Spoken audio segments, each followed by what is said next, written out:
Pronto, agora sim a gente está gravando. E vamos lá.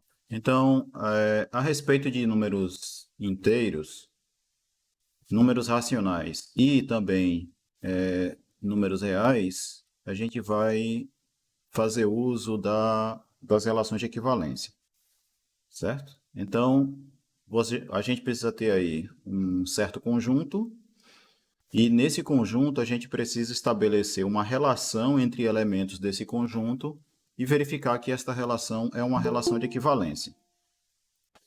Dado que essa relação ela é de equivalência, aí a gente vai pegar o conjunto das classes de equivalência, que é o conjunto quociente, né, como eu defini na aula passada, e aí, feito isso, a gente vai estar com o conjunto quociente, aí a gente vai definir o que é somar elementos nesse conjunto quociente, o que é multiplicar elementos nesse conjunto quociente e definir uma relação de ordem também nesse mesmo conjunto. E aí, esse conjunto munido dessas três coisas, né, da adição, da multiplicação e da relação de ordem, é o que a gente vai chamar de conjunto dos números inteiros, conjunto dos números racionais, conjunto dos números reais. Tá certo? Essa é a ideia geral na construção dos três conjuntos. Compreendido? Então, no caso dos números inteiros, o que a gente tem?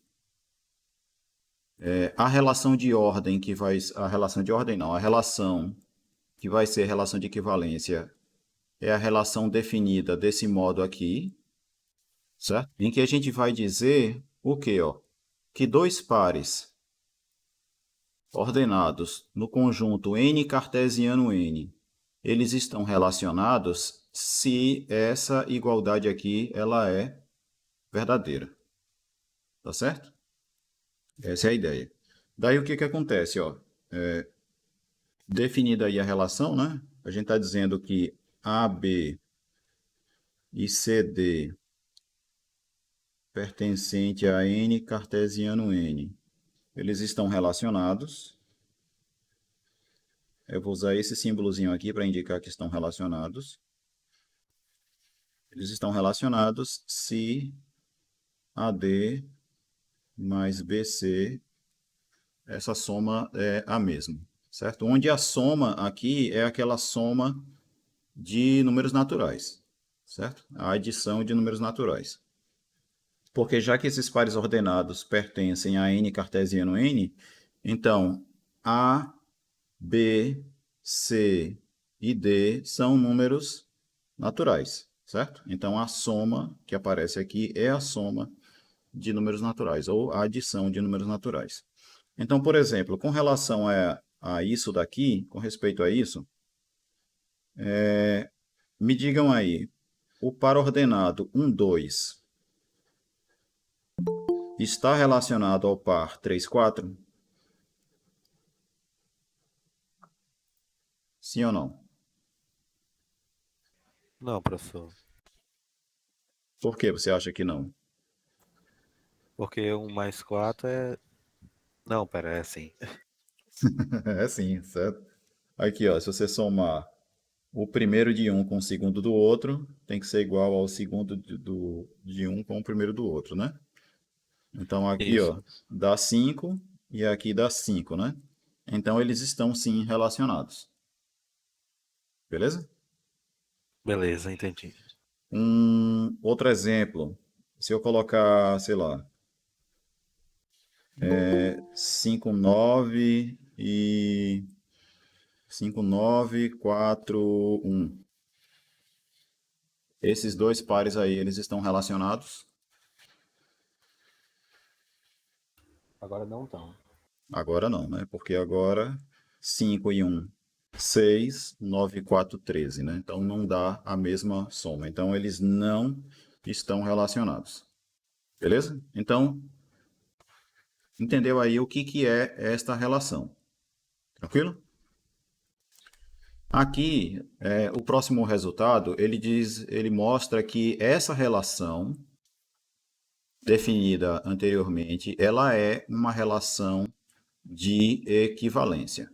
Aqui tem a demonstração de que ela é reflexiva, que ela é simétrica e de que ela é transitiva, que são as três características que uma relação precisa ter para que ela seja uma relação de equivalência. Tá certo? Eu não me lembro se eu comentei na aula passada, mas uma relação de equivalência, ela é tipo uma igualdade. Quando você diz que dois elementos são equivalentes com respeito a uma certa relação de equivalência, você está dizendo que eles são iguais, entre aspas, segundo algum critério. Compreende? Que é o critério que determina a relação e que a torna uma relação de equivalência. Tá certo?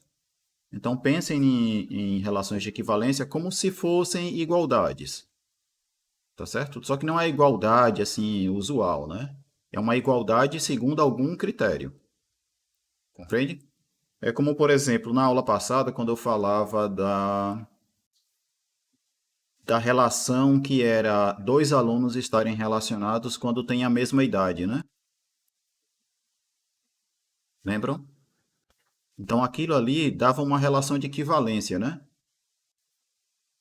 Ali você pode pensar naquela relação de equivalência como sendo uma igualdade. Você vai dizer, dois indivíduos são iguais se têm a mesma idade.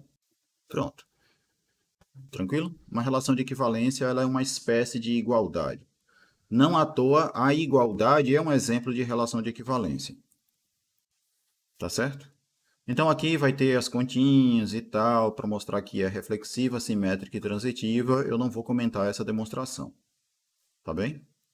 E aí, dado que essa relação que foi definida é uma relação de equivalência, a gente vai denotar a classe de equivalência usando a barrinha, que nem a gente já tinha feito na aula passada, certo? Lembrando que o que é uma classe de equivalência? A classe de equivalência de um certo elemento do conjunto é o conjunto de todos os outros elementos que estão relacionados àquele ali que está fixado. Beleza? Então, vamos lá. Esse conjunto aqui, ó, quando a gente considera agora o conjunto quociente, que é este conjunto aqui,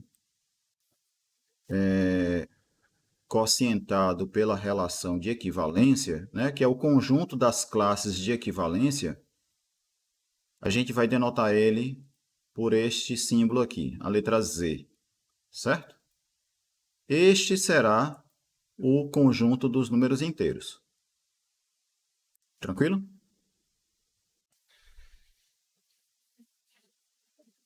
Tecnicamente, na verdade, ele só vai passar a ser o conjunto dos inteiros depois que eu tiver estabelecido como é que eu faço a soma de números inteiros e a multiplicação. E defino também qual é a relação de ordem, certo? Mas esse conjunto aqui é o conjunto que vai ser o conjunto dos inteiros. Tranquilo?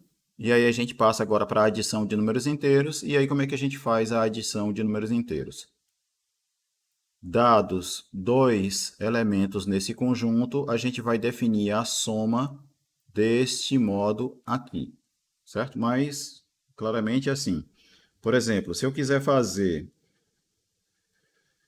a classe de equivalência do elemento 1, 2, mais a classe de equivalência do elemento 3, 2.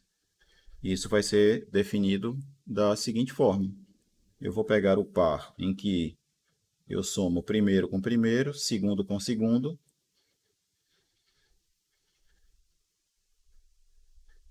Certo? E pego a classe de equivalência desse elemento. Isso aqui vai nos dar, portanto, a classe de equivalência do elemento 4, 4. Certo? É assim que está definida a soma neste conjunto. Aí tem alguns resultados que são técnicos, que é o seguinte, ó, se você tiver duas classes de equivalência iguais, né? Note que aqui você tem um representante para uma classe e aqui você tem um outro representante para outra classe, certo? Se essas classes são iguais, A mesma coisa ocorre aqui também.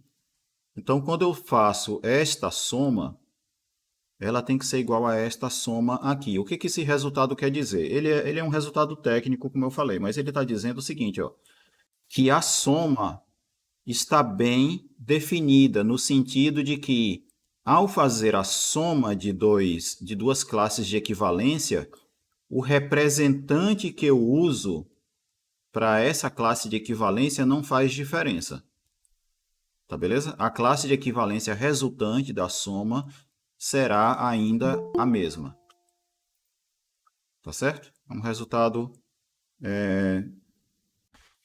técnico, vamos dizer assim. Vamos fazer aqui um exemplo só para ilustrar. Aqui, por exemplo, ó, fazendo a soma dessas duas classes, nós chegamos na classe do 4, 4. Tá certo? Só que, o que acontece? A classe do 2, 3 é igual a essa daqui. Essas duas classes são iguais. Por que que essas duas classes são iguais? Porque os pares 1, 2 e 2, 3, eles estão relacionados.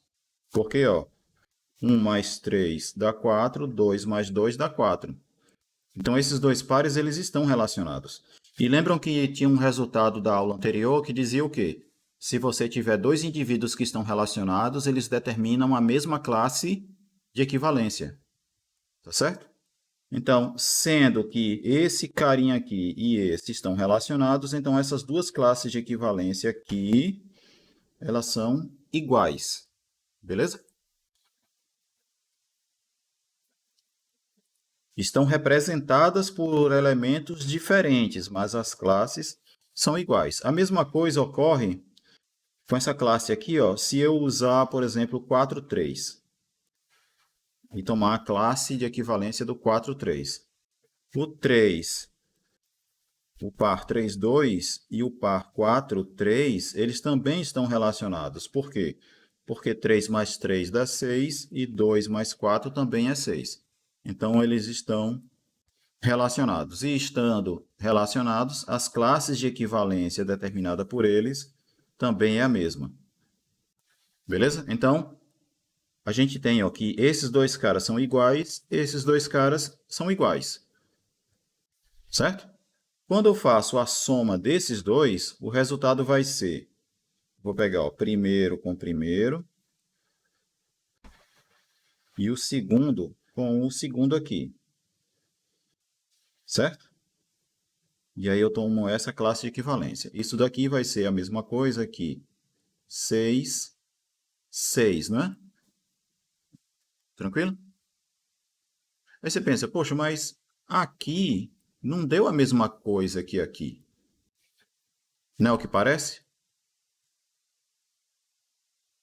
Ó, esses dois caras aqui são iguais, esses dois caras são iguais, né? As classes de equivalência, certo? Não os representantes, as classes de equivalência são iguais. E esses dois aqui? São iguais ou não? Também são, né? Eles estão Porque o relacionados, né? Isso, porque o par 6, 6 e o par 4, 4 também estão relacionados, né? 6 e 4, 10, 6 e 4, 10. Beleza? Então, como os representantes aqui, estão relacionados, essas duas classes são iguais. Então, veja que, ainda que eu use representantes diferentes para uma mesma classe de equivalência, quando eu faço a soma, eu posso até obter classes de equivalência com representantes diferentes, mas as classes em si são iguais. Compreendeu? Então, essa definição de soma, ela está bem definida neste sentido. Compreendeu? Professor, onde é que está entrando os números inteiros efetivamente aí, para eu entender melhor esse negócio? Então, os números inteiros, abstratamente, eles vão ser justamente o conjunto dessas classes de equivalência aqui. Essa é uma construção abstrata. para os números inteiros? O que a gente está fazendo uma construção dos números inteiros? Porque a ideia é você mostrar aqui, ó, existe um conjunto em que eu posso fazer soma de elementos nesse conjunto, multiplicação de elementos nesse conjunto, eu posso considerar uma relação de ordem nesse conjunto, e essas operações e essa relação de ordem nesse conjunto tem todas aquelas propriedades que a gente já conhecia desde criança sobre os números inteiros, que é o quê? A soma ser comutativa, a soma ser associativa, a soma tem um elemento neutro, que é o zero, a soma ter simétrico aditivo ou oposto aditivo, que é para cada número inteiro x, existe um outro, que é o menos x, que quando a gente faz a soma, o resultado é zero. A multiplicação ela é distributiva em relação à soma. A multiplicação de um número inteiro por 1 é igual ao próprio número inteiro. Que mais? Onde é que entra a divisão aí? Nos números inteiros, nos números inteiros, a divisão que existe é apenas aquela euclidiana. Sabe aquela que você pega, sei lá, 5 dividido por... Vou botar assim. Vou botar 9 dividido por 4, que dá quociente 2 e resto 1. Em que a gente escreve 9 como sendo 4 vezes 2 mais 1, né? Aqui é o quociente, aqui o resto, aqui o dividendo, aqui o divisor e aqui o dividendo, né? Isso. Essa divisão aqui é a euclidiana. Que aí tem como a gente fazer a demonstração disso também, certo? Mas aí a gente tem que se basear primeiro nas propriedades que o conjunto dos números inteiros possui. Ok, beleza então. Beleza? Aí é o que a gente está fazendo aqui. Fazendo não, o que eu estou mostrando a vocês aqui é como construir, é uma das formas de a gente construir um conjunto com todas aquelas propriedades que a gente já conhecia dos números inteiros. É como se a gente estivesse mostrando assim, ó, de fato, existe um conjunto com essas propriedades. A gente não está dizendo simplesmente assim, seja Z igual, aí o conjunto, onde a gente faz uma listinha de números, de coisas que a gente chama de números, né? Colocando alguns com sinal de menos e outros sem sinal algum, né? Colocando assim. Porque normalmente você vai ver, acaba vendo um livro assim, né?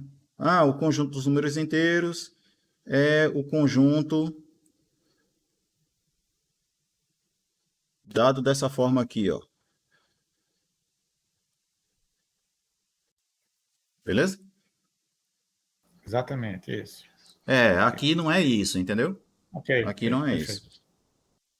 Aqui a gente define precisamente o conjunto de modo que você tem uma definição formal do que é o menos 1. Você tem uma definição formal do que é o menos 2. Você vai ter uma definição formal do que é somar dois números inteiros, do que é multiplicar dois números inteiros.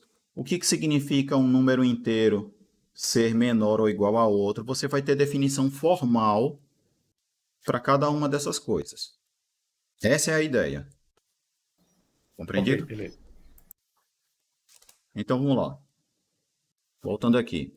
Então, esse teorema aqui, ele mostra que essa soma, essa forma de a gente somar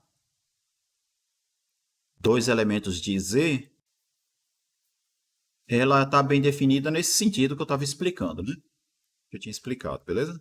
Aí tem a demonstração aqui, que eu não vou ficar comentando, não. Próximo teorema diz o seguinte, ó. Com esta forma de a gente definir a adição nesse conjunto ela é comutativa, ou seja, a ordem com que a gente faz a soma de elementos nesse conjunto não importa. Ela também é associativa. E esta classe de equivalência aqui é o elemento neutro da soma. Isso daqui é como se fosse o nosso Como se fosse não. Ele é o número 0 no conjunto dos números inteiros. Beleza? Tanto é que, vamos ver só essa partezinha aqui, ó. Se você pegar um número inteiro qualquer e esse carinha aqui, ó, se a gente fizer a soma dos dois, o resultado vai dar o próprio inteiro. Tá vendo? Se eu fizer esse número inteiro somado com esse, o resultado é o próprio número inteiro. Então, a soma, essa adição, ela tem um elemento neutro. Beleza? E as outras propriedades são demonstradas aqui, né? Comutatividade e associatividade. Tá certo? Aqui, ó, vale a lei do cancelamento na adição. Né? Se você tiver, ó, uma mesma coisa somada dos dois lados de uma igualdade, esta coisa pode ser cancelada obtendo a igualdade entre o que resta. Lembram daquela lei do cancelamento lá do conjunto dos naturais? Dos inteiros ela vale também. Compreendido?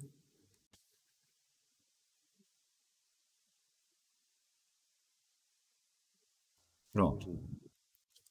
O próximo resultado está nos dizendo a seguinte coisa, ó. Dado um número inteiro, representado aí pelo par AB, né, a classe de equivalência do par AB, existe um único número inteiro, que é a classe do CD, tal que, quando você faz a soma do seu número inteiro com esse outro cara, o resultado é 0. Beleza?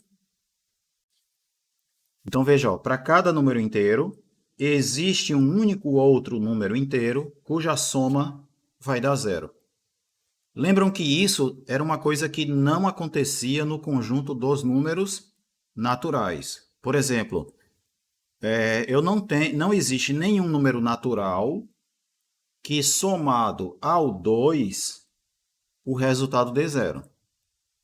Não era isso? Exato. Mas no caso dos números inteiros, se existir um elemento que eu possa chamar de 2, nos inteiros vai ter um outro cara que, quando somado ao 2, o resultado vai dar 0. Beleza? Essa é a ideia.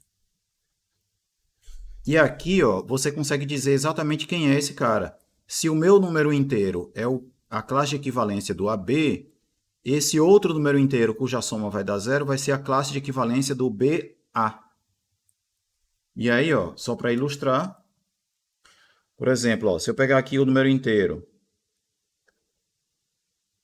que é dado pela classe do 1, 2, se eu fizer a soma dele com a classe do 2, 1, o resultado vai ser o quê? Vai ser 1 mais 2 com 2 mais 1, a classe de equivalência disso, que é igual ao quê? A classe do 3, 3. E a classe do 3, 3 é igual à classe do 0, 0. Por quê? Porque quando eu fizer ó, esse carinha mais 0 vai dar 3, esse carinha mais 0 também vai dar 3. Ou seja, os pares, o par ordenado 3, 3 e o par ordenado 0, 0 estão relacionados. Se estão relacionados, então eles definem a mesma classe de equivalência, beleza?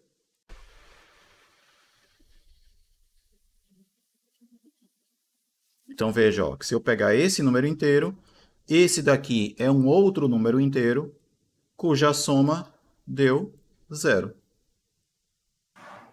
Então, professor, Diga. só fazendo um pequeno chute. Seria, então, definido, quando você tem um par ordenado, o resultado, se converter ele em um único número, seria como se fosse a diferença entre eles? Tipo isso. Na verdade, é inspirado nisso. A própria relação de equivalência que foi definida é inspirada nisso aqui. Aqui, ó, porque isso daqui a gente poderia dizer que é igual ao quê? A menos B igual a C menos D.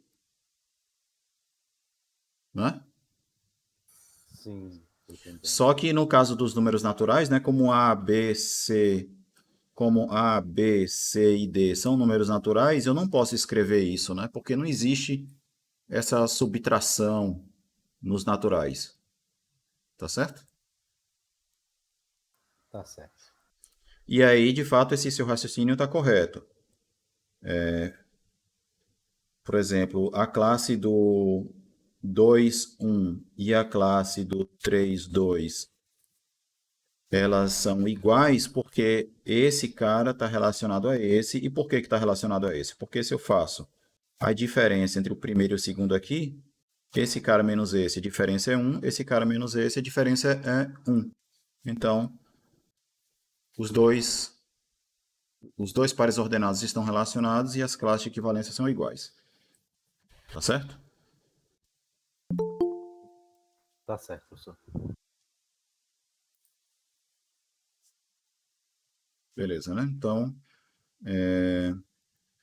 Então, ó, outra coisa, inclusive, é o seguinte, ó. Qualquer par ordenado cujas coordenadas são iguais, nada mais é do que a classe de equivalência desse elemento vai ser a mesma do 0, 0. Certo? Por exemplo, 5, 5. A classe de equivalência do par ordenado 5, 5 é a mesma do 0, 0. Porque os pares ordenados 5, 5 e 0, 0, elas estão relacionadas. Porque a diferença entre esses dois elementos aqui, ó, aqui é 0, aqui também é 0. Tá certo?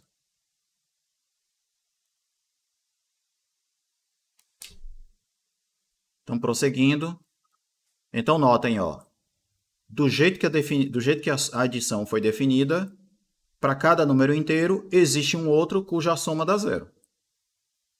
Essa é uma coisa que você não tinha nos naturais e nos inteiros agora você tem. Beleza? E aí está a demonstração, né, que eu não vou fazer. Aí vamos para a próxima coisa. Uma definição, né? Dado um número alfa pertencente aos inteiros, aquele número inteiro cuja soma com alfa é 0, a gente vai chamar ele de simétrico de A. Certo? Simétrico de A, de alfa, né? Inverso aditivo de alfa ou oposto de alfa. Ou ainda, oposto aditivo de alfa. Tanto faz. Beleza? E esse elemento ele é único. Para cada número alfa pertencente aos inteiros, existe um único número inteiro beta que somado com alfa o resultado é 0. Tá certo? E aí, para esse número beta, como ele tem que ter alguma relação, né, com o alfa, aí a gente chama esse outro número inteiro de menos alfa. A gente usa o sinal de menos aqui, ó, esse tracinho para indicar o simétrico de alfa. Tá certo? Então, por exemplo, ó, o número 2, ele é um número inteiro, certo? E aí, qual é o número inteiro que, somado ao 2, o resultado vai ser 0? Esse número inteiro, a gente vai denotar ele por menos 2. Compreendido? Ou seja, o sinal de menos é só para designar a simetria. Exatamente. O sinal de menos é apenas para indicar que esse cara, ele é o elemento que, quando somado ao 2, o resultado dá 0. Compreendido? Compreendido. Pronto. A mesma coisa com qualquer outro número inteiro. Tá certo? E aí, ó, agora que a gente pode falar em números negativos, né, que é falar desse menos alfa aí, ainda não é número negativo porque a gente ainda não sabe o que significa um número inteiro ser positivo, ser maior do que 0 ou menor do que 0, certo? Por enquanto. Beleza? Mas agora que a gente já pode falar em menos alguma coisa, aí sim a gente define o que é a subtração de dois números inteiros. O que é a subtração de dois números inteiros, alfa e beta? É a soma de um com o simétrico do outro. Então, toda vez que a gente escreve, ó, eu estou fazendo a conta aqui. 5 menos 3. O que é 5 menos 3 no conjunto dos números inteiros? É o número 5 somado com o menos 3. Tá certo? Tá certo. E a mesma coisa se eu fizesse assim, ó. O que é, sei lá, menos 5 mais 4? É o menos 5 somado com o 4. Tá certo? Sim, professor. Que é a mesma coisa que o 4 somado com o menos 5, que a gente pode escrever como sendo 4 menos 5. Então, ó, menos 5 mais 4 e 4 menos 5 é a mesma coisa. Beleza? Então, Beleza. vamos seguindo. Então, isso é a definição, certo? O que é a subtração de dois números inteiros. Vamos prosseguir, ó, porque agora a gente tem algumas propriedades aí, ó. Basicamente, isso daqui é o jogo de sinal, né? Quase que o jogo de sinal, né? Ó, menos com menos, de certa forma, dá mais aqui, né? O menos menos alfa é o próprio alfa. Por exemplo, o que é menos menos 2? A gente aprende na escola, né? Menos com menos dá mais, aí vai dar o mais 2, que é o 2, né? Certo? Certo. Essa regrinha, ela vai ser isso por alguma razão, né? Beleza? E aí você vai ter a demonstração disso aqui. Certo? Tá certo, professor. E aí tem as outras propriedades, não? Menos alfa mais beta igual a beta menos alfa. Alfa menos menos beta é igual a alfa mais beta e assim por diante. Tá certo? Tem essa daqui, ó, que é como se fosse uma distributividade, né?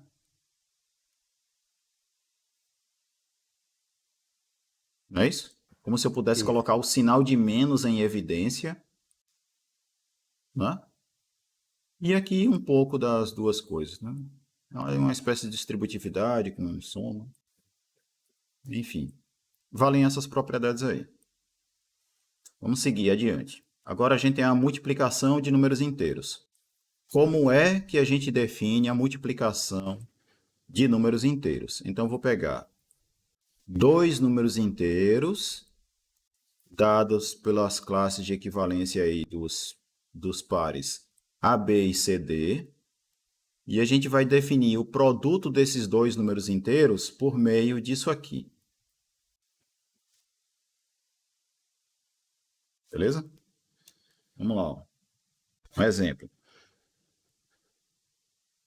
Deixa eu escrever aqui novamente como é que está definida a multiplicação, né? Eu vou pegar a classe de equivalência do AB, vou multiplicar pela classe de equivalência do CD. Aí a definição é a seguinte. É o AC mais BD, AD mais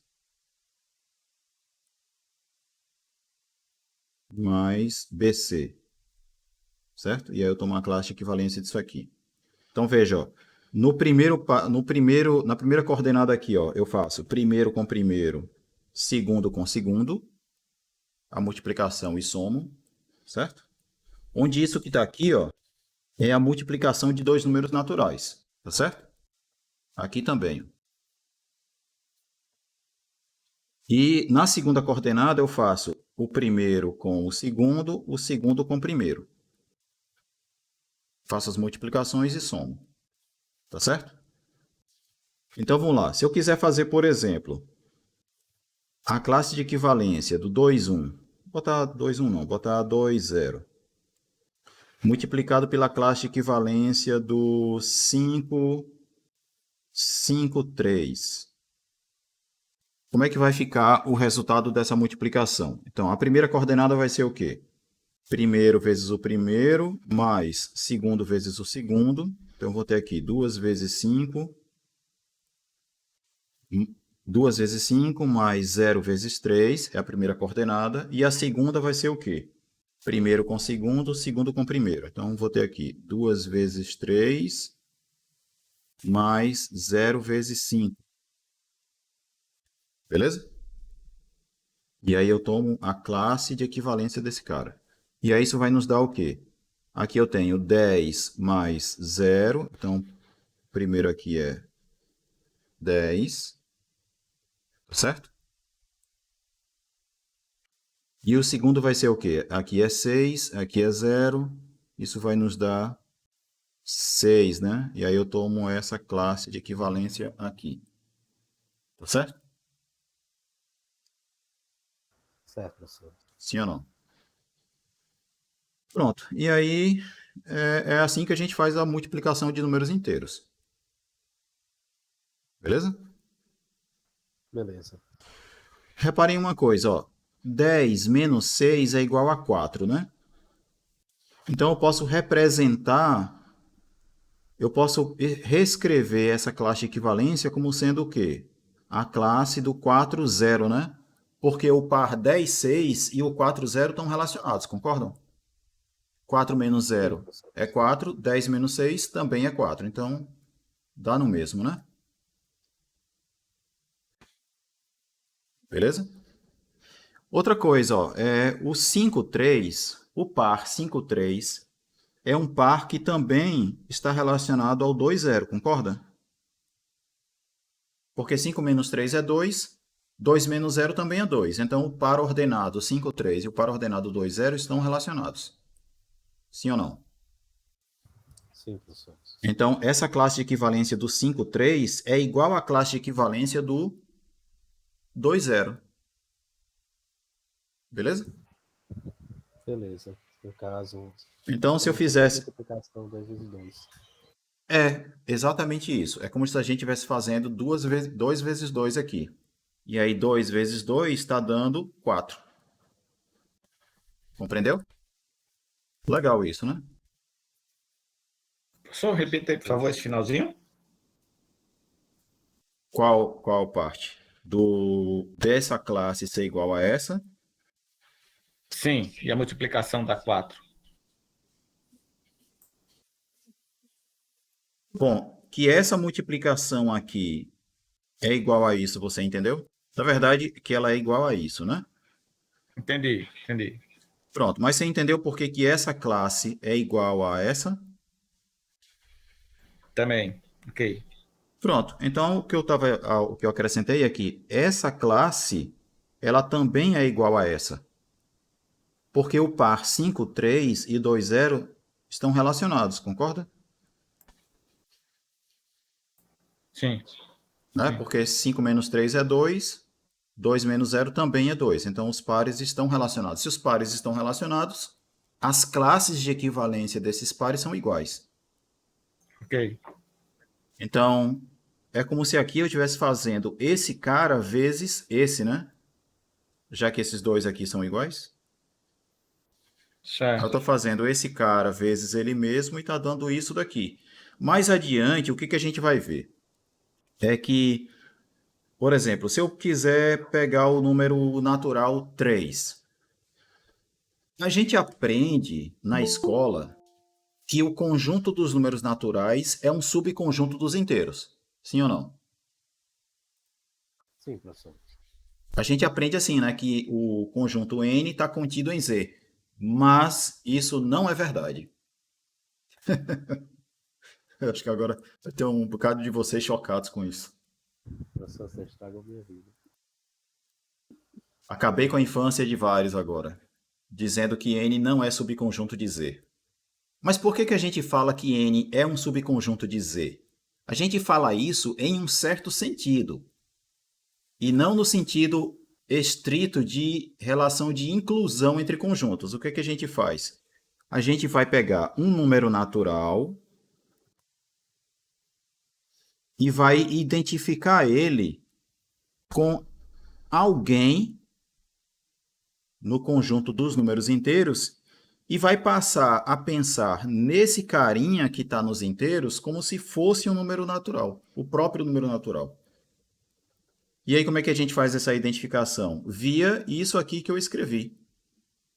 Se eu pegar o número 3, que pertence a n, o número 3, lá no conjunto dos números inteiros, vai ser essa classe de equivalência aqui, ó. Essa classe, que pertence a z, é o que a gente vai olhar como se fosse o número natural 3. Beleza? Isso vai aparecer mais adiante. Compreendeu? Então, por exemplo, ó, esse cara aqui é como se fosse o número natural 2. Aqui é como se fosse o número natural 2. E esse daqui é como se fosse o nosso número natural 4. Compreendido? E é nesse sentido aí que a gente pensa nos números naturais como subconjunto dos inteiros. Não é a noção estrita de subconjunto, não, sabe? Mas você pega os naturais e identifica ele com alguma coisa que está dentro dos números inteiros. Até porque, assim, as propriedades que compõem cada um dos conjuntos são bem distintas, por isso não tem como. Mas não é só por causa das propriedades serem diferentes, não. Sabe? É até pela construção mesmo. Porque o que é um número inteiro? O que é um número inteiro? Você vai pegar um par ordenado no conjunto, no conjunto n cartesiano n e vai tomar a classe de equivalência desse cara. Certo? Então, o próprio objeto em si, que é uma classe de equivalência de um par ordenado, não é a mesma coisa de um número natural. Um número natural é um número natural. E um número inteiro é uma classe de equivalência de um par ordenado dos naturais cartesiano naturais. Compreende? O próprio objeto, os objetos em si, são coisas que não são iguais, né? Beleza? Espero não ter acabado com a infância de vocês. Mas é aquela coisa, né? Aqui, mais uma vez, né, apesar do nome da disciplina ser matemática básica, aqui a gente vai começar a se deparar com coisas que não são tão básicas assim, né? Apesar de os assuntos serem de ensino médio, a forma como algumas coisas são abordadas está bem diferente de como era abordado no ensino médio, né? Aqui, por exemplo, a própria forma como a gente aborda os conjuntos numéricos já é bem diferente, né? Não é isso? Sim, professor. Então, algumas coisas podem deixar vocês assim um tanto quanto chocados, mas faz parte, tá certo? E outra coisa que eu preciso dizer é que eu não quero que vocês se preocupem excessivamente com essas coisas que eu estou explicando na aula de hoje, por exemplo, porque eu não vou cobrar isso em prova, sabe?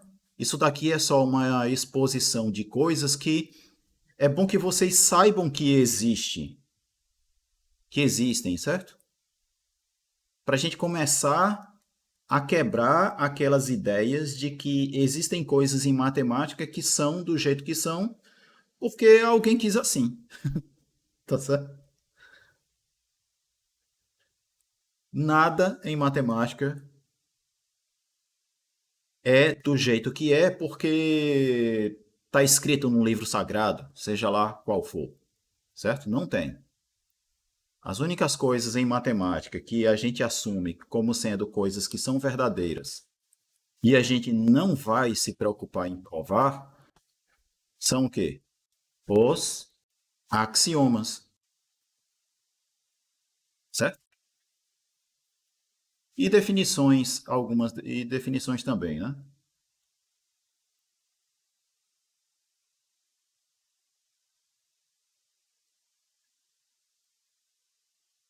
Ailton, eu já falei sim sobre a plataforma que eu vou usar para aplicar as provas. certo? Eu vou usar o Google Forms, um formulário no Google para as questões.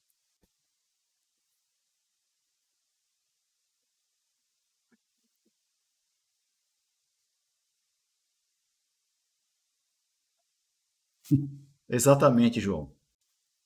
Exatamente. Na disciplina de Teoria e Engenho dos Conjuntos, que é uma disciplina optativa, tanto para a licenciatura quanto para o bacharelado, ela é cheia dessas coisas mesmo, certo? Cheia de mind blows. É um curso que eu recomendo que vocês façam. Vocês vão sair de lá com a cabeça de vocês, vamos dizer assim, explodidas. A explosão de mente retada. Mas enfim, vamos lá, que eu já tô explodindo a mente de vocês um pouco aqui mesmo, né?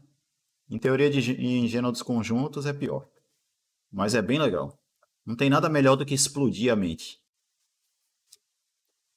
Porque a ideia é que depois que a gente explode nossa mente, depois que a gente junta os cacos e monta ela de novo, a gente vai reorganizar nossa mente, né? Beleza? Sim, sim. Para algumas pessoas essa explosão de mente acaba deixando tudo mais bagunçado ainda, né? Mas a intenção não é essa. Bom, enfim, vamos deixar de conversa, deixar de lorota e continuar aqui. Então, ó, aqui a gente definiu como que é a multiplicação de números inteiros, e aí tem aquela mesma coisa, né? Ah, se eu pegasse outros representantes para cada uma dessas classes de equivalência, a multiplicação ainda daria a mesma coisa? Sim, certo? A multiplicação também está bem definida. Beleza? E aí tem a demonstração e tal. Vamos seguir. E aí, teorema. Com a multiplicação de números inteiros definida da forma anterior aí, a multiplicação ela também é comutativa, associativa, e a multiplicação também tem um elemento neutro, certo? Que é o neutro multiplicativo aqui, tá certo? E a multiplicação ela também é distributiva em relação à adição. Beleza? Comutativa significa o quê? Que a ordem com que eu faço a multiplicação não importa. Na associatividade, qual é a ideia? Se eu for multiplicar três números inteiros, não importa se eu vou multiplicar esses dois primeiros e depois multiplicar com esse, ou fazer a multiplicação entre esses dois primeiros e depois multiplicar com esse, compreendido? E elemento neutro multiplicativo é o quê? É o número 1, não é? Se eu pegar o número 1 e multiplicar por um número inteiro, o resultado é aquele número inteiro. Tá beleza? E a distributividade é aquela, né? Se eu tiver um número inteiro multiplicando uma soma, é a mesma coisa que eu fazer a multiplicação de cada um desses caras por esse número inteiro e depois somar os resultados, né? É aquela coisa, né? Do A que multiplica B mais C é igual a A vezes B mais A vezes C. A distributividade, tá certo? Beleza? E esse teorema está nos dizendo também uma outra coisa, que vale o cancelamento, a lei do cancelamento na multiplicação. Ó, se você tiver um mesmo cara multiplicando os dois lados de uma igualdade, se esse cara for diferente do zero, eu também posso cancelar.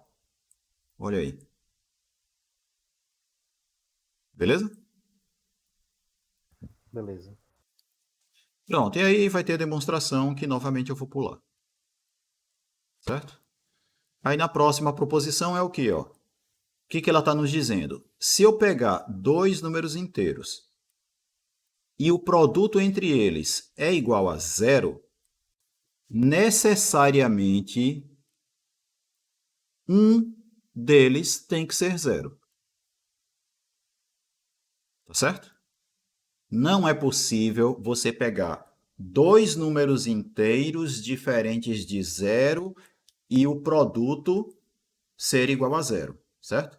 Porque essa proposição está dizendo que se o produto de dois números inteiros é zero, um deles tem que ser zero. Tá certo? Tá certo. Lá em álgebra 1, em álgebra 1, no quinto semestre, eu acho que tanto da licenciatura quanto do bacharelado, no quinto semestre vocês vão aprender que essa propriedade aí, ela está dizendo que o anel de inteiros, deixa eu ver, o anel de inteiros, né?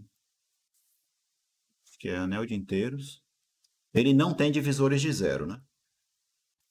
Ter divisor de zero é justamente você ter num conjunto elementos diferentes de zero cujo produto dá zero.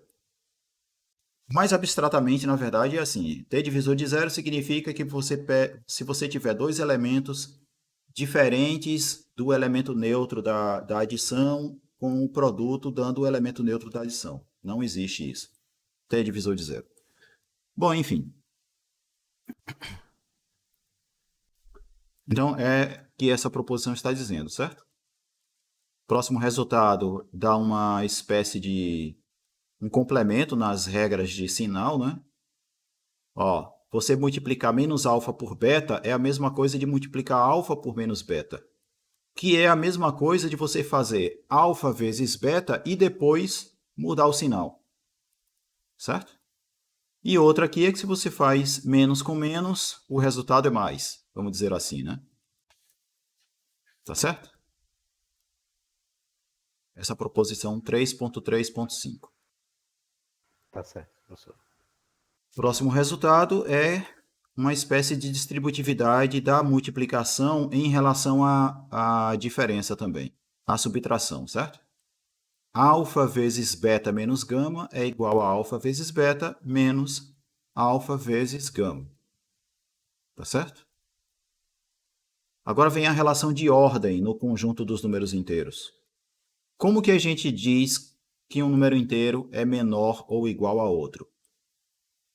Então tá aqui, ó, dados dois números inteiros, eu vou dizer que um deles é menor ou igual ao outro, se é verdadeira esta desigualdade aqui, ó.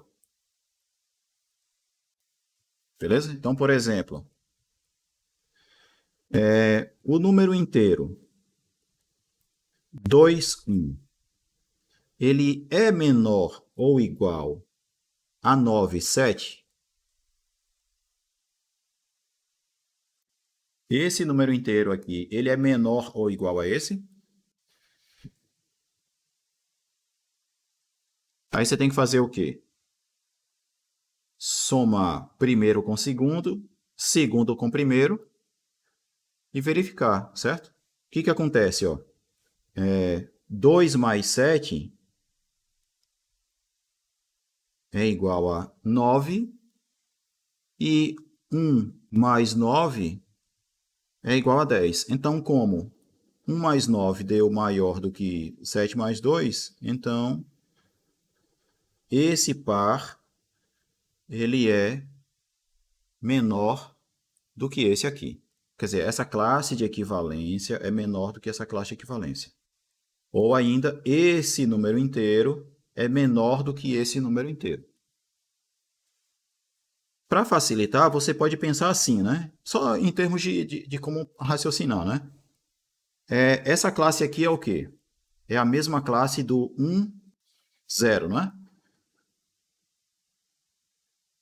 É como se aqui fosse o nosso número 1. Aqui é a mesma classe do 2, 0. É como se fosse o nosso número 2.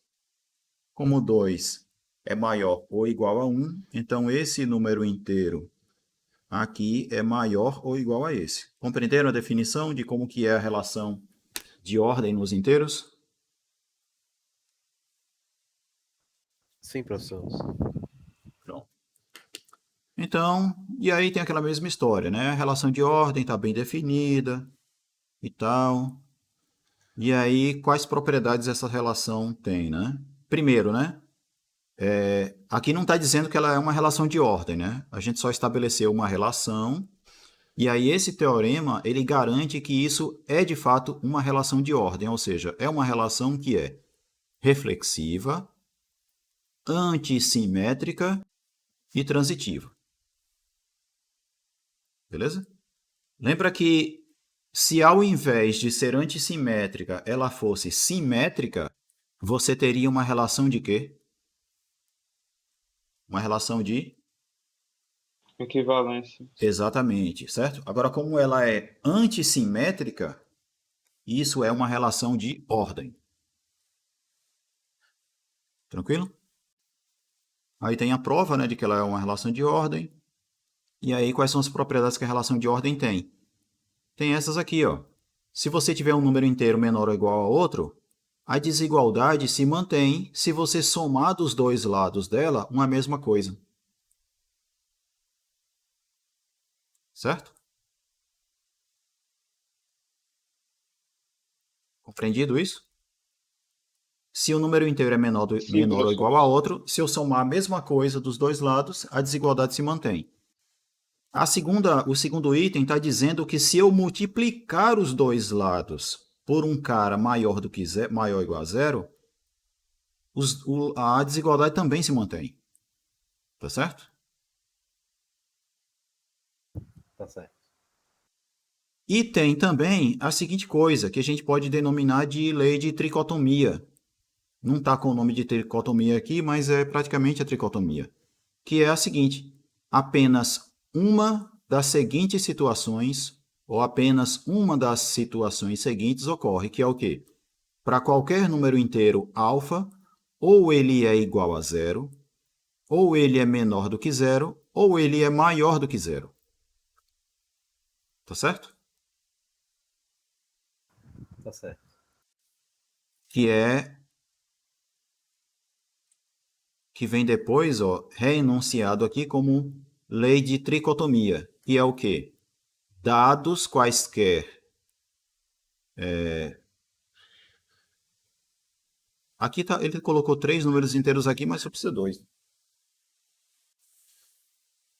Aqui está dizendo o seguinte, ó, quaisquer 2 números inteiros que você pegar, você vai ter que ou os dois são iguais, ou um deles é estritamente maior do que o outro. Certo? E o que significa um número inteiro ser estritamente maior do que o outro? Significa dizer que um deles é maior ou igual ao outro e os dois são diferentes. Tá certo? É isso aqui, ó. Quando eu digo que alfa é estritamente menor do que beta, ou quando alfa é menor do que beta, eu estou dizendo que alfa é menor ou igual e os dois são diferentes. Compreendido? Sim, professor. Pronto. Essa é a ideia. Então, tricotomia. Quaisquer 2 números inteiros que você pegar, ou eles são iguais, ou um é maior do que o outro. Pronto. E aí vai ter mais coisas, que é o seguinte, ó. Se eu tiver uma desigualdade entre 2 números inteiros, se eu multiplicar por um número inteiro menor do que zero, a desigualdade inverte. E isso é bem importante. Vai ser bem útil quando a gente estiver falando sobre desigualdades, né? A resolução de desigualdades. Tranquilo? Se você multiplicar os dois lados de uma desigualdade por um cara negativo, a desigualdade inverte. Tá certo? É isso que está sendo dito. E aí tem mais propriedades aqui e tal. Certo? Tem essa definição, na verdade, não é propriedade, né? Que é a seguinte, ó. A gente vai dizer que o número inteiro é positivo quando ele é maior, quando a classe de equivalência do par AB é maior do que a classe do 00. Que ele é não negativo quando é maior ou igual a zero, ele é negativo quando é menor do que zero e é não positivo quando é menor ou igual a zero. Beleza? O próximo resultado, aliás, as próximas observações aqui são as seguintes, ó. Que a gente tem o seguinte, quando um número inteiro ele é positivo, a gente pode representá-lo dessa forma aqui. Se ele é positivo, então existe algum número natural m, de modo que o par ordenado m0 é igual a essa classe aqui, se ele for positivo. Tá certo? Se ele for negativo, vai existir um número natural m, de modo que a classe de equivalência do par 0m é igual a essa classe AB. Então, se a classe AB é menor do que 0, então você pode escrever ela dessa forma. E aí a gente define, pode redefinir o conjunto dos inteiros como sendo o conjunto dos caras que tem esse formato, certo? Ou que tem esse formato aqui, com m diferente de 0, ou é 0, certo? E aí a gente define o que é o z menos asterisco, que é o conjunto dos números inteiros negativos. Z mais asterisco é o conjunto dos números inteiros positivos. E sem o asterisco é o quê? Z menos é o conjunto dos números inteiros que são menores ou iguais a 0, que são os não positivos. E z mais é o conjunto dos números inteiros que são maiores ou iguais a 0, que são os não negativos, tá certo? É só uma anotação aí. E esse próximo teorema, esse 4.3, ou 3.4.8, é o teorema que estabelece uma relação entre números naturais e inteiros, certo? Para cada número natural, a relação entre naturais e inteiros, né? Para cada número natural que você pegar, eu vou associar ele a um número inteiro via esta relação aqui, que é uma função, que a gente vai falar mais sobre funções depois, né? Beleza? Então, todo número natural pode ser visto como um número inteiro via esta associação aqui, tá certo? E aí essa associação, ela preserva a soma, preserva a multiplicação e preserva a relação de ordem, tá certo? Beleza? É um resultado técnico também. Tranquilo? Daí, a gente pode pensar no conjunto dos números inteiros como sendo o conjunto cujos elementos são esses carinhas aqui, ó. Agora eu sei dizer quem que é o 0, o 1, o 2, quem é menos 1, quem é menos 2, quem é menos m no conjunto dos inteiros. Compreendem? E aí esses caras que são maiores ou iguais a 0, esses carinhas aqui são é como se eles fossem os naturais dentro dos inteiros, tá certo? Então veja que viagem toda aí, né, de falar dos inteiros para chegar nessa forma de representar, né? Essa é só uma forma de a gente representar o conjunto. Tranquilo? Não é a definição do conjunto. E aí aqui tem uma regra de sinal, né? Ó, quando você multiplica dois números inteiros maiores do que 0, o resultado é maior do que 0. O produto de dois números inteiros negativos também é positivo. E o produto de dois números inteiros que têm sinais diferentes vai ser o número inteiro que é negativo.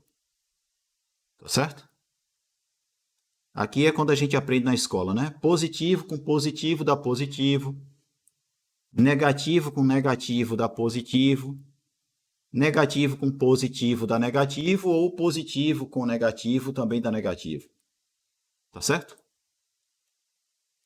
E a partir daqui, ó, a gente não fica mais representando números inteiros como sendo classe de equivalência de um par ordenado, certo? A gente vai usar letras simples para representar os números inteiros, tá certo? Tranquilo? Tranquilo. E aí vai ter mais coisas.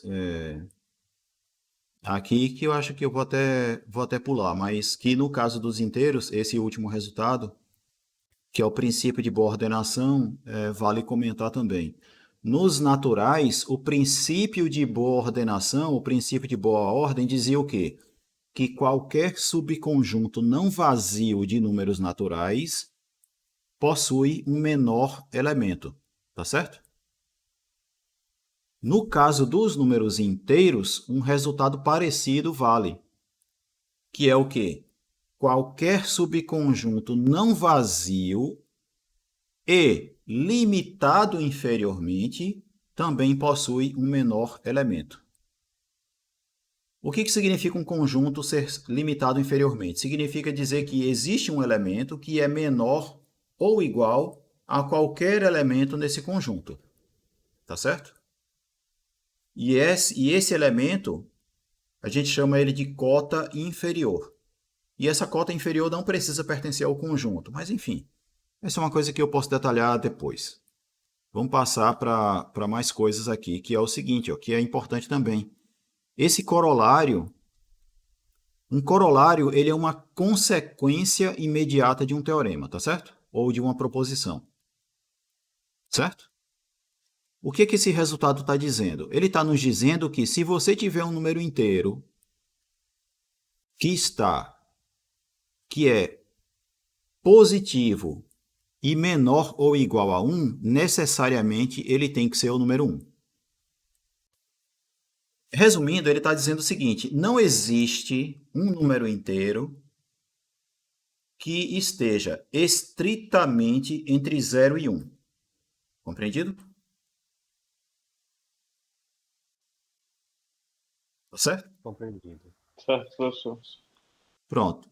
O próximo resultado está dizendo o quê? Que ele está estendendo esse resultado anterior, está generalizando, né? Se você tiver um número inteiro entre outros dois inteiros consecutivos, né? Se ele for maior do que o n e menor ou igual ao n mais 1, ele necessariamente vai ter que ser igual ao n mais 1.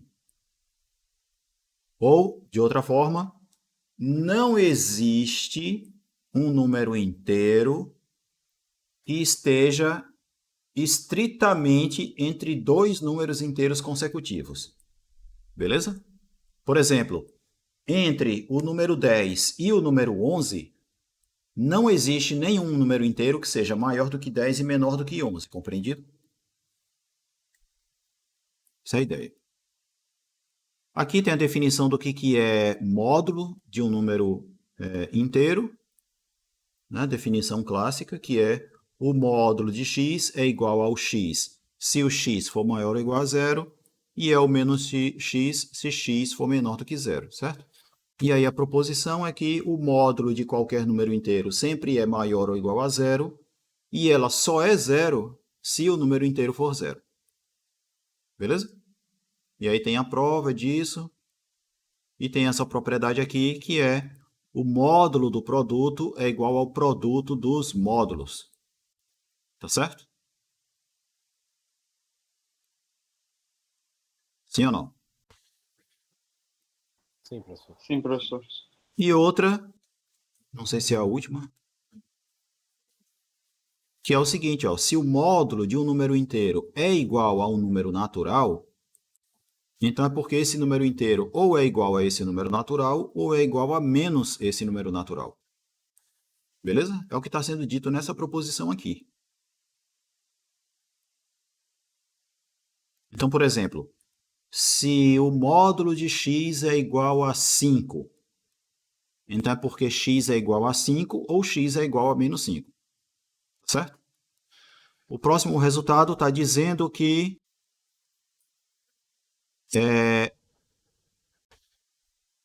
se o produto, a gente vai dizer, né, que um número inteiro é inversível com relação à multiplicação se o produto é igual a 1, certo? Melhor dizendo, né? X é um número inversível se existe um outro inteiro que, quando multiplicado por x, o resultado é 1. Tá certo? No caso dos números inteiros, os únicos caras que são inversíveis são o 1 e o menos 1. Beleza? Então, por exemplo, ó, qual é o número que multiplicado por 2 é igual a 1? Qual é? Meio. Seria o meio, né? Só que note que o meio ele não é um número inteiro.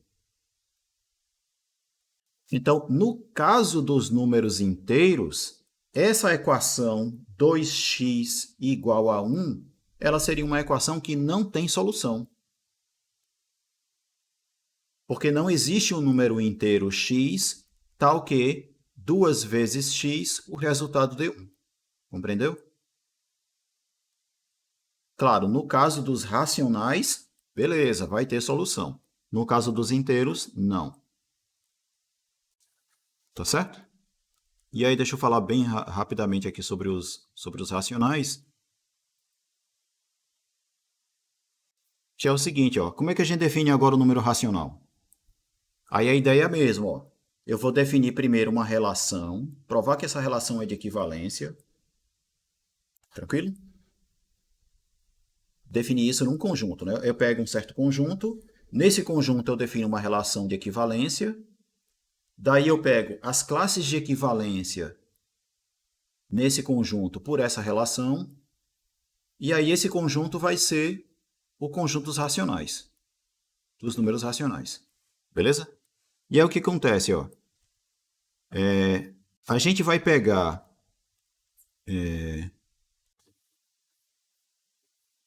no conjunto Z cartesiano Z, ele não escreveu isso aqui, né? Mas no conjunto Z cartesiano Z, eu vou definir a seguinte relação. Eu vou dizer que dois pares ordenados estão relacionados se essa igualdade aqui é verdadeira. Ela é bem parecida com aquela do que definiu os inteiros, certo? Só que nos inteiros a gente usava a adição, né? O primeiro somado com o segundo é igual ao segundo somado com o primeiro. Aqui eu estou usando o produto. O produto do primeiro com o segundo é igual ao produto do segundo com o primeiro. Tá certo? Tá certo. Então, ó, por exemplo, só para ilustrar, me digam se esse par, se ele está relacionado com esse daqui. Está, professor. Por quê? Porque 2 vezes 2, 4. 1 vezes 4, aqui é 4, né? Também é 4. Beleza? Então, eles estão relacionados. Se eu colocasse aqui, por exemplo, 3, aí o que é que eu teria? O primeiro com o segundo vai dar 6, o segundo com o primeiro dá 4. Não é o mesmo resultado. Então, isso quer dizer que eles não estão relacionados. Tá certo? Compreendida a relação, como é, né? E aí, essa relação aqui, ó, o teorema 4.1.2 mostra que ela é uma relação de equivalência. Tá certo? Ele prova que ela é reflexiva, que ela é simétrica e que ela é transitiva. Beleza? Daí, a gente vai definir o seguinte, ó. Dado um par ordenado AB de Z cartesiano Z asterisco, o que é o Z asterisco? Não nulo. Exatamente, é o conjunto dos inteiros não nulos, certo? Ou os inteiros diferentes de zero. Então, veja que para ser um número racional, essa segunda coordenada aqui, ó, ela tem que ser diferente de zero, viu? Tranquilo? Tranquilo. Então, a classe de equivalência vai ser denotada por isso aqui, A sobre B. Que é aquela forma usual, padrão, que a gente já usa para representar números racionais, né? Tá certo? Tá certo. Então, isso aqui é a classe de equivalência. E aí, teorema, propriedade fundamental das frações. Quando é que dois números racionais são iguais? Quando vale isso daqui. Por quê? Porque essa condição aqui, está nos dizendo que os pares ordenados AB e CD estão relacionados. E se esses pares estão relacionados, as duas classes de equivalência são iguais, que é o que está sendo dito aqui. Tá certo? Essa é a ideia. E aí, o conjunto dos números racionais vai ser o quê? O conjunto das classes de equivalência. É o conjunto quociente. E aí, como é que a gente define as operações de multiplicação e soma de números racionais? A soma a gente define assim e a multiplicação assim. Tá certo? Tá certo.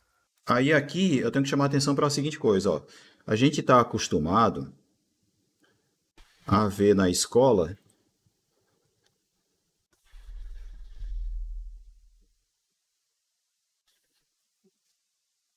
que a soma a gente faz como? Você vai tirar o mínimo múltiplo comum entre esses dois caras, que nesse caso aqui é o 6, e aí depois faz aquela continha de faz esse cara dividido por isso, pega o resultado, multiplica por isso e coloca o resultado aqui, né? Divide, depois multiplica. E o resultado coloca aqui, né? Aí 6 dividido por 2 dá 3, vezes 1, 3. Certo?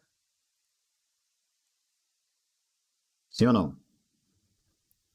Aí eu vou repetir o sinal aqui, que é o mais. E aí vou fazer 6 dividido por 6, 1, vezes 5, 5. Não é meio que assim que a gente aprendeu a fazer a soma de frações na escola? Professor, meio que sim. Alguns podem ter visto desse modo. E aí isso aqui está dando 8 sextos, né? Certo? Que ainda pode ser simplificado e ficar 4 terços, né? Aliás, peraí, eu viajei aqui no negócio. Mas é isso mesmo. É isso mesmo. Mas enfim, se eu fizer a multiplicação do jeito que foi definida aqui, qual que é a ideia? Eu faria esse cara vezes esse, certo? E faria a soma do quê? Esse vezes esse, mais esse vezes esse. E aí eu teria aqui 16 12avos, né? Que simplificando por 2 é igual a 8 sextos, que simplificando por 2 é igual a 4 terços. Eu aprendi assim. Então, essa forma você aprendeu assim, né? Isso. Então, Sim. assim é que é a forma formalmente correta. Essa outra maneira que se ensina no colégio é uma forma de você obter apenas um resultado já simplificado na maioria das vezes. É só isso. É só isso. É claro que aqui a conta que a gente fez não deu o resultado já simplificado, né? Mas ele já deu, digamos assim, mais simplificado do que do outro jeito, né? Certo? As duas formas vão dar o mesmo resultado. Só que elas podem dar frações que a gente chama de equivalentes, né? Porque o que é essa equivalência, né? Por que eu posso dizer que 8/6 é igual a 4/3? Porque o produto entre esses dois caras aqui é igual ao produto entre esses dois aqui. Tá certo? Tá certo. Essa é a ideia. Bom, mas enfim, vamos lá. Então, definido aí o que é a soma e a multiplicação de números racionais. E aí, tem aqui, né, que a soma e a multiplicação são bem definidas, e etc. E para o caso da multiplicação e soma, valem todas essas propriedades aqui, ó. A adição e a multiplicação, ambas têm elemento neutro, certo? O elemento neutro na adição é essa fração aqui, é esse número racional. No caso da multiplicação, o elemento neutro é esse número racional aqui. Tá certo? E mais do que isso, a adição e multiplicação têm as propriedades algébricas dizer o que ela quer dizer, o que está querendo dizer aqui. Que a adição e a multiplicação elas são comutativas e associativas, tá certo? Elas são associativas, comutativas, as duas têm elemento neutro, certo? Tanto a soma como a adição, tá certo? E mais, para cada número racional diferente de zero, existe um número racional cuja multiplicação vai dar 1. Ou seja, todo número racional não nulo possui um inverso multiplicativo, que é o nome que a gente dá a esse elemento cujo produto vai dar 1. Tá beleza? E como é que eu sei quem é o inverso multiplicativo de um número racional? Por exemplo, se o meu número racional é 3/5, qual é o número racional que, quando multiplicado por 3/5, o resultado vai dar 1? 5/3. Os 5/3, certo? Beleza? Esse cara aqui é o que a gente vai chamar de o inverso do 3/5, beleza? Tá certo? Tá certo. Essa é a ideia. Compreendido?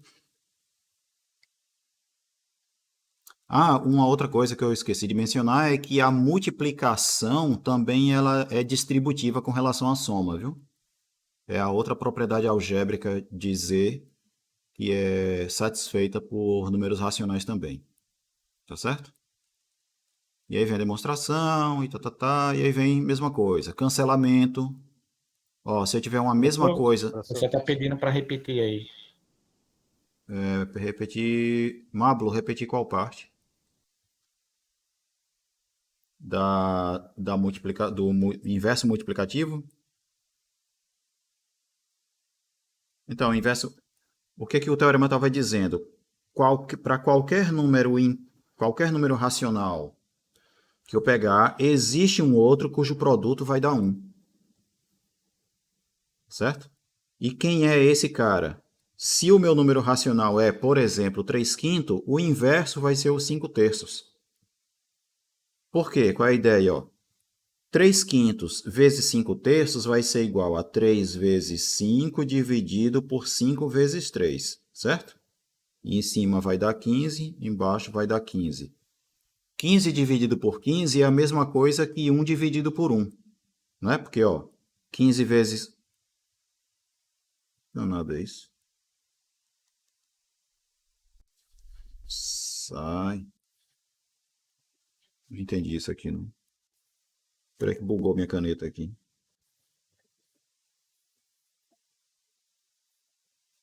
Oxe, eu, hein? Espera que deu um bug aqui. Ah. Só um instante.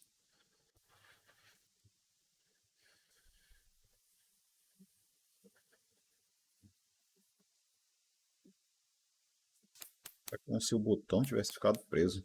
Eu, hein?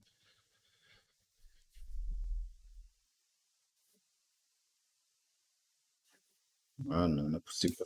Essa caneta vai dar defeito agora, velho. É isso mesmo. É como se o botão tivesse ficado preso. Nada que umas porradas na caneta não resolva, né? Ai, ai. Então, enfim, o que eu tava dizendo é... Eu tinha escrito, né? 15 dividido por 15 é a mesma coisa que o 1 dividido por 1, né? Porque quando eu faço 15 vezes 1, 15 vezes 1, o resultado é o mesmo, né? Tá certo? Essa é a ideia. Tá certo. Beleza? Então, lei do cancelamento, né? Ó, se você tiver uma mesma coisa sendo somada dos dois lados, você pode cancelar esse termo, que o resultado, que o restante tem o mesmo. A igualdade continua, né? E também a seguinte coisa: se você estiver multiplicando os dois lados por uma coisa que é diferente de zero, você pode cancelar que o que sobra também é a mesma coisa. Tá certo?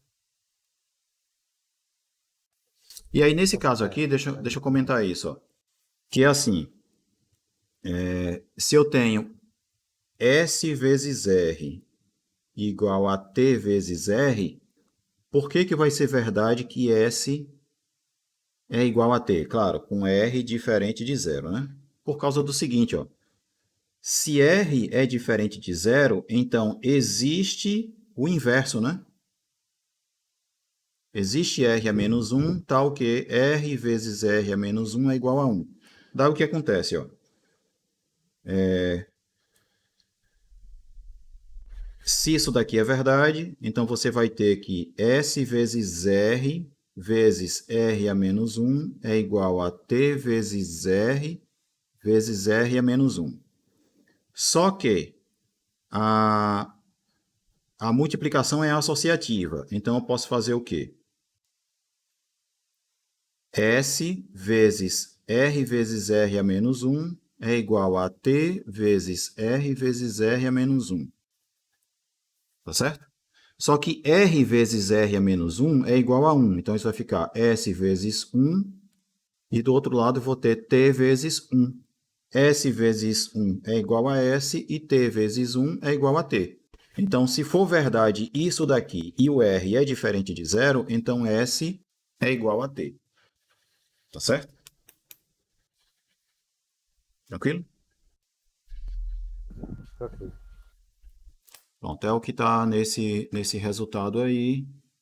E aí, ó, o inverso aditivo a gente chama de menos R, o inverso multiplicativo a gente chama de R elevado a menos 1.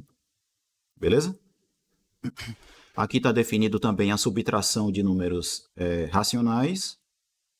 Aqui está aquelas regrinhas de sinal, ó, também vale para os racionais.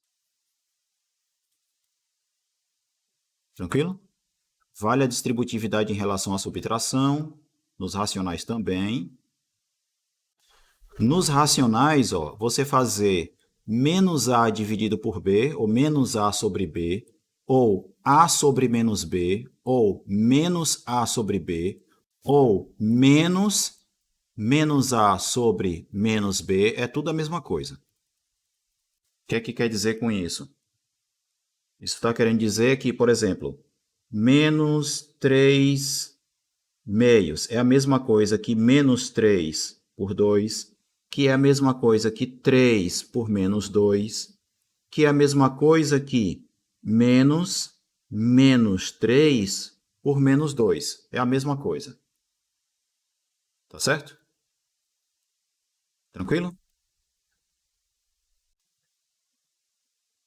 Sim ou não? Tranquilo, professor. Pronto. Já que todas essas coisas aqui são iguais, então a gente sempre pode pensar em um número racional como sendo um cara dessa forma, onde o de baixo é positivo. Tá certo?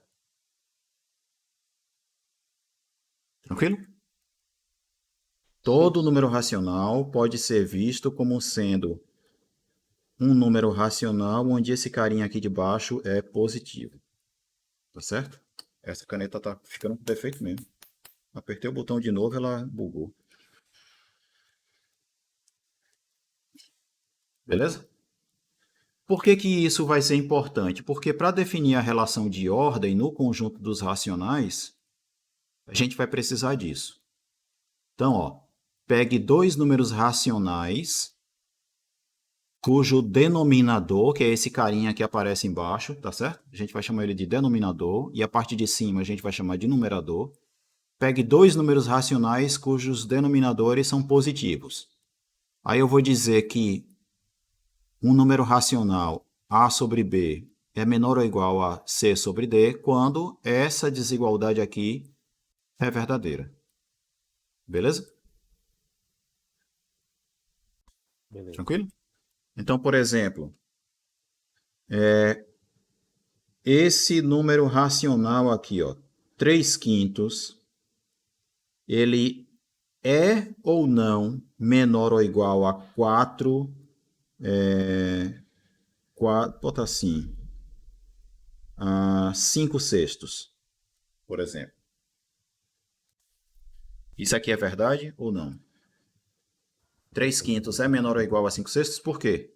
Porque quando eu faço, ó, esse denominador é positivo, esse daqui também, né? Então eu posso usar a definição. E aí vai ser o quê? 3 vezes 6 vai dar 18, 5 vezes 5, 25, certo? Então, como esse produto é menor ou igual a esse produto, então esse número racional é menor ou igual a esse. Tá certo? Essa é a ideia. Aí ele definiu essa relação, vai provar que essa relação é uma relação de ordem. Aí essa relação de ordem, ó, ela é compatível com a soma, né? Se você tiver uma desigualdade entre dois números racionais, essa desigualdade se mantém se você somar a mesma coisa dos dois lados, certo? Se você tem uma desigualdade entre dois números racionais, a desigualdade vai se manter se você multiplicar os dois lados por alguém que é maior ou igual a zero, tá certo? E se você tem uma desigualdade entre dois números racionais, a desigualdade vai inverter se o cara que está multiplicando é menor ou igual a zero. Tá certo? Essa é a ideia. Vale também a tricotomia. Dados quaisquer dois números racionais, você vai ter que ou os dois são iguais, ou um é estritamente menor do que o outro. Tá certo? Onde estritamente aqui significa o quê? R é estritamente menor do que S, ou R é menor do que S, se o quê? Se for maior Menor ou igual se, e diferente isso, e são isso. diferentes. Se R for menor ou igual a S e eles forem diferentes. Esse próximo teorema, ele está nos dizendo a seguinte coisa, ó. Eu estou fazendo uma associação entre números inteiros com números racionais. Por que que tem esse teorema? Porque os números inteiros, formalmente, né, desse ponto de vista formal que a gente está vendo aqui, ele não é subconjunto dos racionais. É igual aquela situação dos números naturais não serem subconjunto dos inteiros. Tá certo? Mas como é que a gente vai enxergar os inteiros contidos nos racionais? A gente vai olhar via essa aplicação aqui, ó. Dado um número inteiro n, eu vou olhar esse número inteiro como sendo a fração n dividido por 1. Certo? Eu vou olhar ele como sendo esse número racional. E aí, via esta representação, aí é como se eu estivesse olhando os inteiros dentro dos racionais. Tá certo? Beleza? Aí aqui está definido o que é divisão entre racionais. E aí algumas propriedades. Beleza? Bom, o nosso tempo de aula já terminou. Na quarta-feira eu falo mais sobre eu explico, né, as coisas que faltaram explicar aqui, dentre elas falar sobre os números reais, né? Eu vou tentar ser mais rápido na aula que vem, porque na aula que vem a gente já entra em funções. Tá certo? Certo. Professor, esse material já está no Cigal, o senhor vai colocar agora? Esse daqui eu vou colocar daqui a pouco. Certo. Eu vou Obrigado. botar no grupo. Eu vou botar no grupo e no WhatsApp. Diga. Perdão. Para a gente ter ideia como isso vai ser explorado, você tem como recomendar alguns exercícios já dessa parte teórica aí do que a gente já viu? Sobre números naturais, inteiros, racionais? Sim. Não, eu falei na aula, eu não vou cobrar isso em prova. Sim. Mas é uma coisa que vocês precisam ver que existe, sabe, para ir explodindo a mente de vocês, né? Ok, beleza então. Okay. Beleza? Então, já passamos 3 minutos aí do horário. Tenham todos aí uma boa tarde, até quarta-feira, certo? E tchau para vocês. Valeu, professor. Valeu, professor. Tchau, pessoal.